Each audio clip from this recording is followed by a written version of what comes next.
Germany दौरे पर विदेश मंत्री एस जयशंकर ने जर्मनी के विदेश मंत्री जोहान वेटफुल से मुलाकात की है। दोनों के बीच द्विपक्षीय संबंधों पर चर्चा हुई है और साथ ही साथ विदेश मंत्री एस जयशंकर का ये जर्मनी दौरा, जहां उन्होंने पहलगाम आतंकी हमले और इसके बाद भारत की ओर से चलाए गए ऑपरेशन सिंदूर पर भी चर्चा की।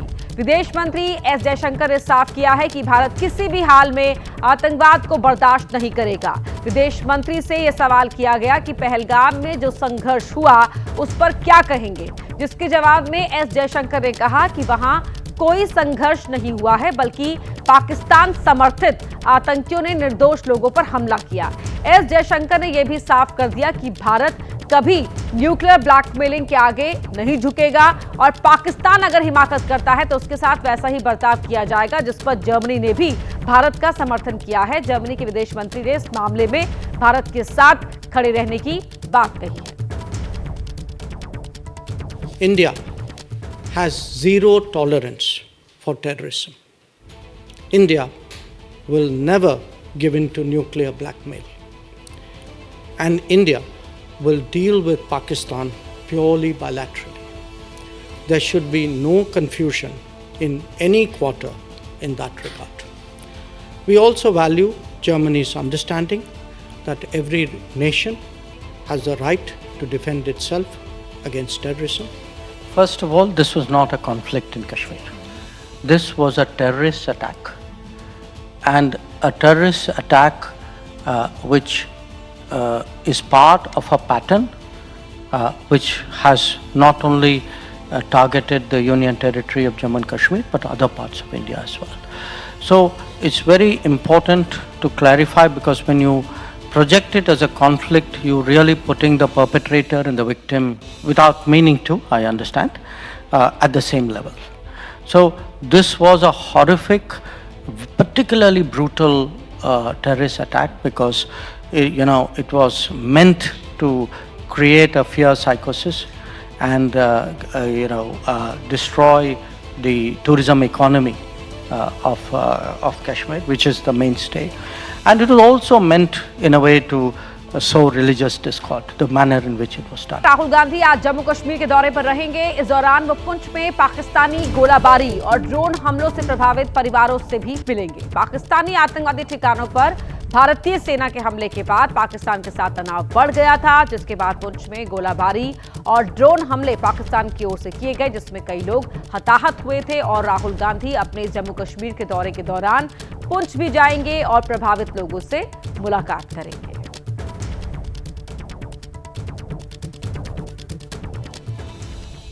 पहलगाम में आतंकी हमले और ऑपरेशन सिंदूर के बाद कांग्रेस मोदी सरकार पर जबरदस्त तरीके से हमला करेगी। कल दिल्ली में देश भर से आए पार्टी के प्रवक्ताओं और मीडिया पैनलिस्ट की बैठक हुई। इस बैठक में राहुल गांधी भी मौजूद थे। राहुल गांधी ने प्रवक्ताओं को डिबेट का मंत्र दिया। उन्होंने अपने प्रवक्ताओं से आक्रामक रहने के निर्देश अपने प्रवक्ताओं को दिए हैं। तो बैठक में राहुल गांधी भी मौजूद थे। देश भर के प्रवक्ता, मीडिया पैनलिस्ट यहां पर आए थे और राहुल गांधी ने उन्हें डिबेट में किस तरह से प्रवक्ताओं को कांग्रेस का पक्ष रखना है, हमला करना है सरकार पर, उसके लिए फॉर्मूला बताया। इस बैठक में राहुल गांधी ने कांग्रेस के प्रवक्ताओं और मीडिया पैनलिस्ट को कहा, जो निर्देश दिए वो हम आपको बता रहे हैं। ये सूत्रों के मुताबिक है कि राहुल गांधी ने अपने संबोधन में कहा कि पार्टी के प्रवक्ताओं को बीजेपी के ट्रैप में नहीं फंसना है। राहुल ने पार्टी प्रवक्ताओं से कहा कि बीजेपी की पिच पर जाकर ही बैटिंग करनी है। उन्होंने कहा कि बीजेपी तथ्यहीन पार्टी है और कांग्रेस के पास हर मुद्दे पर तथ्य हैं। इन्हीं तथ्यों के आधार पर डिबेट करनी चाहिए। राहुल ने यह भी कहा कि हर प्रवक्ता को टीवी डिबेट के दौरान अपना पक्ष आक्रामक तरीके से रखना होगा और कभी भी डिफेंसिव नहीं होना होगा। राहुल ने कांग्रेस प्रवक्ताओं से यह भी कहा कि आपका मुकाबला स्तरहीन लोगों से है और आपको उस स्तर पर उतरकर बहस नहीं करनी है। राहुल ने यह भी कहा कि अगर किसी कांग्रेस प्रवक्ता को मौका ना दिया जाए तो आक्रामक तरीके से अपना पक्ष रखने के बाद डिबेट छोड़ दें।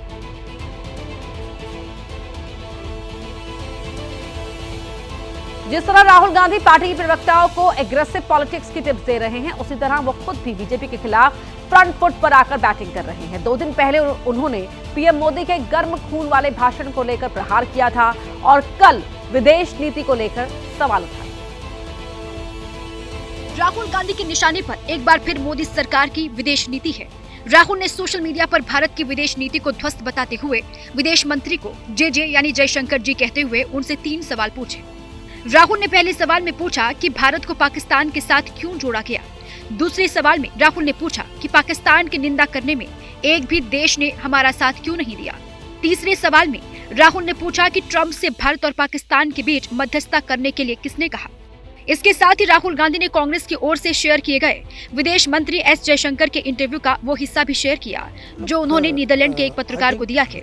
इस वीडियो के साथ कांग्रेस ने लिखा है कि जब ट्रंप से जुड़ा सवाल पूछा गया तो एस जयशंकर की जुबान क्यों लड़खड़ाने लगी।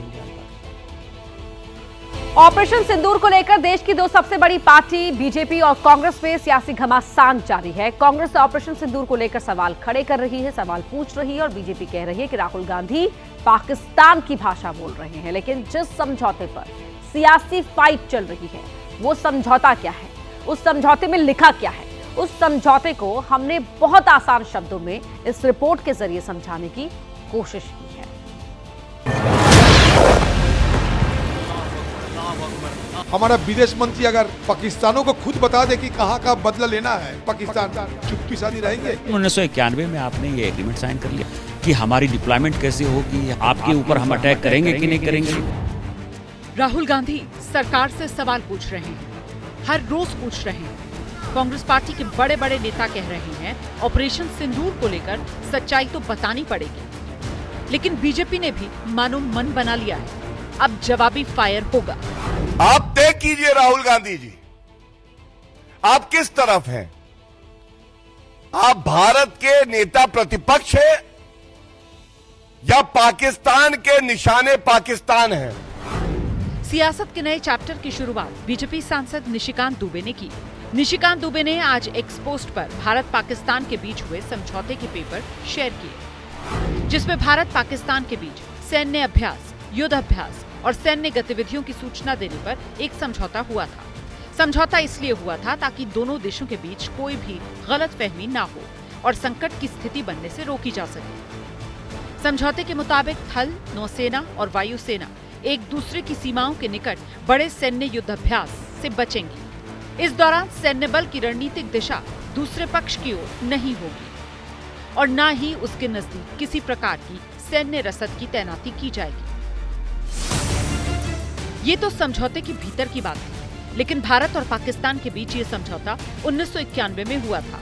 उस वक्त चंद्रशेखर सरकार को कांग्रेस का समर्थन था। इसके बाद 1994 में जिस वक्त नरसिम्हा राव की सरकार थी, उस वक्त ये समझौता लागू हुआ। मान लीजिए कि हमने इम्प्लीमेंट किया, फिर 16 साल भारतीय जनता पार्टी की सरकार रही, उसके बाद 6 साल अटल बिहारी वाजपेयी, 11 साल मोदी जी। अगर उस संधि में गड़बड़ी है या गड़बड़ी था, क्यों नहीं चेंज किया इन्होंने? अब इसी को दिखाकर बीजेपी राहुल गांधी पर हमलावर है। इस समझौते की कॉपी भी एबीपी न्यूज के पास है, जिसमें साफ साफ लिखा है कि 6 अप्रैल 1991 को समझौते पर हस्ताक्षर हुए। उसके बाद 15 दिसंबर 1994 को समझौता लागू हो गया। समझौते पर तत्कालीन विदेश सचिव एम दुबे के साइन भी हैं। एम दुबे ने जवाहरलाल नेहरू से लेकर वीपी सिंह और नरसिम्हा राव के साथ भी काम किया था। वो भारत के 17वें विदेश सचिव थे। लेकिन अब इस समझौते को लेकर बीजेपी और कांग्रेस आमने सामने हैं। मुझे बताइए, जयशंकर साहब ज्ञानी व्यक्ति है, स्टार्ट और कमेंट्स में इसमें अंतर क्या है, फर्क क्या है?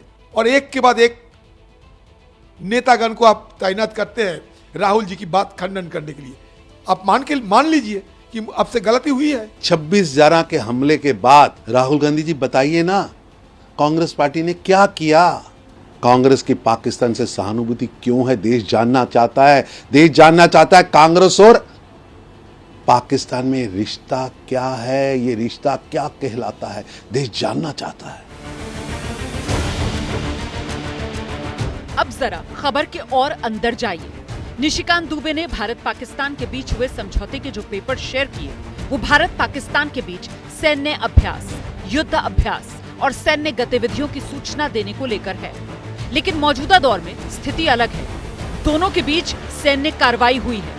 इसी पर कांग्रेस सवाल उठा रही है कि बीजेपी देश की आंखों में धूल झोंकने की कोशिश कर रही है। 6 मार्च 1991 को राजीव गांधी जी ने चंद्रशेखर जी की सरकार से अपना समर्थन वापस ले लिया था। ये अप्रैल का अग्रीमेंट है, जहां तक मेरी जानकारी है 6 अप्रैल वगैरह का अग्रीमेंट है। लेकिन बार बार बेवकूफ़ी दिखाना बीजेपी की ज़रूरी नहीं है। असलियत ये है कि ये अग्रीमेंट पीस टाइम के लिए किया गया था। कांग्रेस बीजेपी की मंशा पर सवाल उठा रही है और बीजेपी समझौते की याद दिलाकर कांग्रेस को आईना दिखा रही है। इसी को लेकर देश की राजनीति का पारा गर्म है।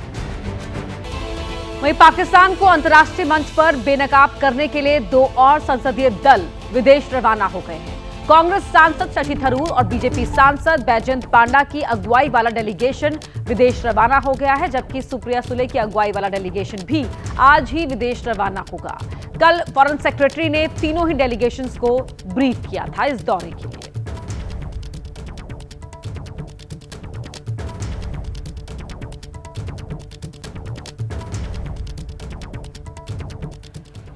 और अब आपको बताते हैं ग्राफिक्स के जरिए जो डेलीगेशन विदेश जा रहे हैं वो किस तरह से पक्ष रख रहे हैं और इस डेलीगेशन को लेकर तमाम जानकारी आपको देते हैं ग्राफिक्स के जरिए। डेलीगेशन का ग्रुप 1 आज रवाना हो गया है, जिसकी अगुवाई बीजेपी सांसद बैजयंत पांडा कर रहे हैं। ये ग्रुप कहां जाएगा और सदस्य कौन कौन है हम बताते हैं समूह में। ग्रुप के लीडर हैं बीजेपी सांसद बैजयंत पांडा, निशिकांत दुबे बीजेपी के सांसद मेंबर हैं, फांगनून कोन्याक सांसद है बीजेपी के, रेखा शर्मा सांसद है बीजेपी की, और साथ ही असदुद्दीन ओवैसी हैं AIMIM सांसद हैं, सतनाम सिंह संधू मनोनीत सांसद हैं, गुलाम नबी आजाद हैं नेता हैं DPAP, और राजनयिक हर्ष श्रृंगला इस ग्रुप 1 में शामिल है। ये ग्रुप सऊदी अरब, कुवैत, बहरीन, अल्जीरिया देशों का दौरा करेगा।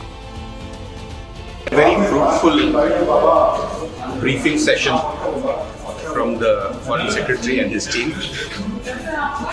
Covered a wide range of issues, and the unity that you have seen across the spectrum in India is very real, and there's a real understanding and a real commitment to taking the message out. So we're looking forward to this trip.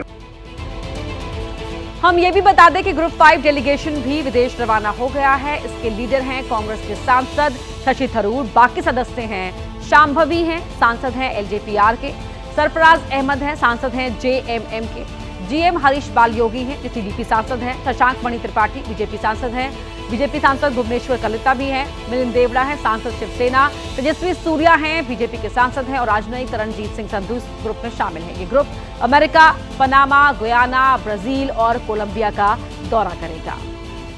You know what the government's message has been? There's going to be no particular change or variation. We are basically speaking to the same kind of very consistent messaging that the government of India has been giving from the beginning of Operation Sindoor.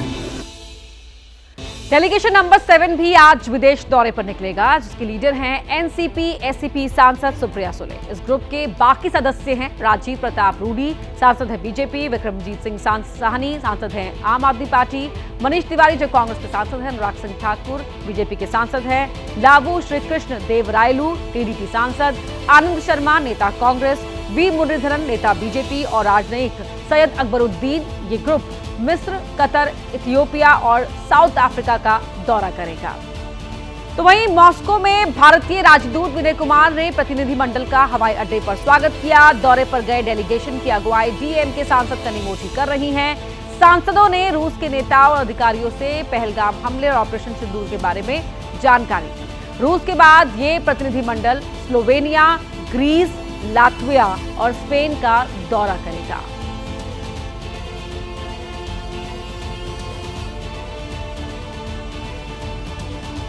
वहीं शिवसेना सांसद श्रीकांत एकनाथ शिंदे की अगुवाई वाला सर्वदलीय delegation UAE पहुंचा। वहां के राष्ट्रीय मीडिया कार्यालय के महानिदेशक जमाल मोहम्मद उबैद अल काबी से डेलीगेशन ने मुलाकात की और भारत के ऑपरेशन सिंदूर के बारे में जानकारी दी। शिंदे से ग्रुप ने UAE की रक्षा समिति के अध्यक्ष अली राशिद अल नूमी और सहिष्णुता मंत्री नहयान के साथ भी बैठक की। UAE ने आतंकवाद के खिलाफ भारत के साथ कंधे से कंधा मिलाकर खड़ा रहने का भरोसा किया है। और अब बात करते हैं पश्चिम बंगाल की मुख्यमंत्री ममता बनर्जी की, जिन्होंने केंद्र से मांग की है संसद के विशेष सत्र बुलाए जाने की मांग की है। डेलीगेशंस के वापस लौटने पर विशेष सत्र बुलाए।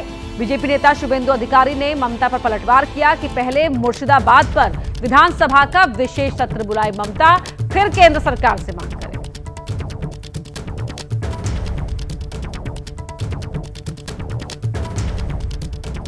तो पश्चिम बंगाल की मुख्यमंत्री ममता बनर्जी ने केंद्र सरकार से मांग की है कि जब सारे डेलीगेशन विदेशों से वापस आ जाएं तो उसके बाद पार्लियामेंट का एक विशेष सत्र बुलाया जाए। लेकिन उनकी इस मांग पर शुभेंदु अधिकारी बीजेपी नेता ने पलटवार किया है और कहा है कि पहले मुर्शिदाबाद में जो कुछ हुआ उसको लेकर ममता बनर्जी विधानसभा का विशेष सत्र बुलाए। बढ़ते आगे, भारत ने पाकिस्तान की फ्लाइट्स के लिए अपना एयर स्पेस एक और महीने के लिए बंद कर दिया है। पाकिस्तान में पंजीकृत या पाकिस्तान के एयरलाइंस की कोई फ्लाइट अब 23 जून तक भारतीय वायु सीमा में प्रवेश नहीं कर सकेगी। पाबंदी पाकिस्तान की सैन्य उड़ानों पर भी लागू होगी। उधर पाकिस्तान ने भी भारतीय उड़ानों के लिए अपने एयर स्पेस को 23 जून तक बंद कर दिया है। मौसम की मार से 21 मई को दिल्ली से श्रीनगर जा रही इंडिगो एयरलाइंस की फ्लाइट के 227 यात्रियों की सांस अटक गई। हालांकि किसी तरह से क्षतिग्रस्त होने के बाद भी प्लेन की सेफ लैंडिंग करा दी गई, लेकिन इसके बाद इंडियन एयरफोर्स का गुस्सा प्लेन के पायलट और क्रू मेंबर्स पर भड़क गया है, जिसका मानना है कि पायलट और क्रू चाहता तो प्लेन अमृतसर एयरपोर्ट पर लैंड हो सकता था। क्रू मेंबर ने लाहौर में इमरजेंसी लैंडिंग करने की इजाजत मांगी थी, जिसे लाहौर एटीएस ने खारिज कर दिया था। तो पूरा मामला क्या है? दिल्ली से यह फ्लाइट श्रीनगर के लिए जा रही थी। अमृतसर के आसमान में खराब मौसम की जानकारी मिली। पठानकोट में विमान जो था वो टर्बुलेंस में फंस गया। पायलट ने लाहौर एटीएस से संपर्क किया। पाकिस्तान में इमरजेंसी लैंडिंग की परमिशन मांगी गई, जिसे लाहौर एटीसी ने नामंजूर कर दिया। विमान तेजी से इसके बाद नीचे की तरफ आने लगा। श्रीनगर में इमरजेंसी लैंडिंग कराई गई। विमान के आगे का हिस्सा टूट गया था। वो तस्वीरें सभी ने देखी और ये देखिए, आप टीवी स्क्रीन पर देख सकते हैं किस तरह से विमान को नुकसान पहुंचा था। गनीमत रही कि विमान में सवार सभी लोग सुरक्षित उनकी लैंडिंग करा ली गई।